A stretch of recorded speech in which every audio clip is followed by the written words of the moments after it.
اللہ کے ذکر، اللہ کی یاد یا اللہ سے تعلق اور محبت کے راستے میں جو رکاوٹ آتی ہے، اگر ہم اس رکاوٹ کو پہلے نہیں ہٹاتے تو وہ رکاوٹیں ہمیں کبھی بھی ذکر کی طرف، اللہ کی یاد، اللہ کی محبت، اللہ کے تعلق کی طرف نہیں آنے دیں گی۔ ان سے کسی نہ کسی طرح کوئی لگاؤ ہے یا کوئی ضرورت یا کوئی مفاد جڑا ہوا ہے، تو ان کو تو ہم نہیں چھوڑ سکتے۔ ذکر کثیر کا کہا گیا نا، وہ ذکر جو آپ کے اندر وہ آپ کی کیمسٹری چینج کر دے، جو آپ کے معاملات درست کر دے، پھر اس کی خواہش ہی رہے گی۔ اسی چیز کا تزکیہ کرنا بہت ضروری ہے۔ حلاوت ایمانی میں جو ایمان کا ایک اپنا ایک مٹھاس ہے، جو لذت ہے، اس کا حصول اگر چاہیے تو اللہ کی منع کی ہوئی چیزوں سے اپنے آپ کو دور کرنا ہوگا۔ وہی چیزیں ہیں جو آپ کو اللہ کے ذکر کے قریب نہیں ہونے دے رہی۔ اللہ نے منع کیا ہوا تھا یہ کام ایسے نہیں کرنا، آپ وہ گئے، آپ نے وہ کام کیا اور اسی طرح کیا جو جیسے آپ کا دل چاہا، ویسے نہ کیا جیسے اللہ اور اس کے رسول کا حکم تھا، تو یہ کمایا ہوا رزق آپ کے لیے کیسے نور بن کے اترے گا؟ کبھی بھی ممکن نہیں ہے۔ یہ تو حق مارنا، دوسرے کو کیسے جس کا ایکسپلائٹ کرنا، اس کا استحصال کرنے کے مختلف راستے ہیں، ہر راستے کو بین کر دیا جائے۔ وہ منظر نہیں دیکھنا جو منظر آپ کے اور اللہ کے تعلق کے بیچ میں آ کر رکاوٹ بن جائے۔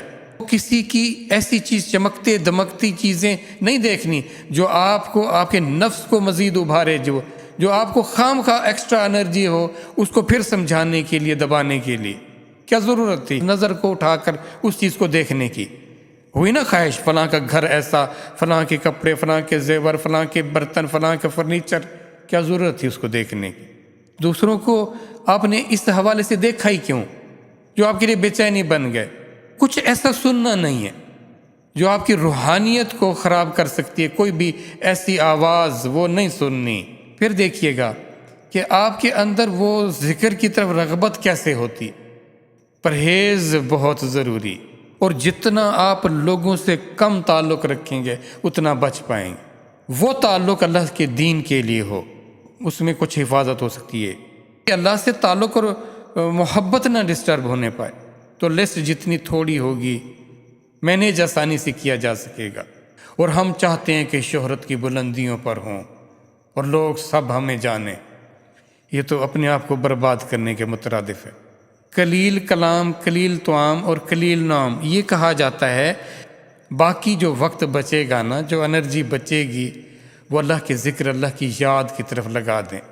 جنت میں کسی کو کوئی حسرت وہ نہیں ہوگی، صرف ایک وہ لمحے، وہ وقت، وہ دن، وہ رات، وہ جو میری اللہ کی یاد کے سوا گزری تھی، کاش وہ اللہ کی یاد میں گزری ہوتی۔ تو پھر آج میرا مرتبہ، یہ عدل ہے نا، اس کا انصاف ہے، سب کو ایک جیسا تو کر دے، تو یہ تو کوئی بات نہ ہوئی۔ وہ ایک دوسرے سے حسد نہیں کریں گے لیکن رشک کریں گے کہ اللہ سے تعلق اور محبت، اس کے دین کے لیے کس نے کتنا سیکریفائس کیا تھا، اس کے حکموں کو مانتے ہوئے کون کتنے مسائل سے گزرا تھا، کس نے اپنی خواہشوں کا گلا گھونٹ دیا تھا اور وہ لگ گیا تھا اللہ کے تعلق اور محبت میں۔ ہر ایک کے اس کو درجے کے مطابق اللہ سے ملاقات ہوا کرے گی، اللہ کا دیدار ہوا کرے گا۔ پھر اس بات کا کتنا ان کو حسرت ہوگی کہ کیا کر دیا ہم نے، کہ کل کو وہ حسرت بن کر وہ وقت سامنے آئے، تو کیوں آج ہم اس کو مینیج نہ کریں؟ اپنی اپنی ترجیحات، اللہ ہماری ترجیح ہی نہیں ہے، اللہ کے رسول ہماری ترجیح ہی نہیں ہے، کیسے سکپ کر جاتے ہیں قرآن کو، ہمارا دل ہی نہیں، دیکھیں نا، راغب بھی نہیں ہوتا ادھر۔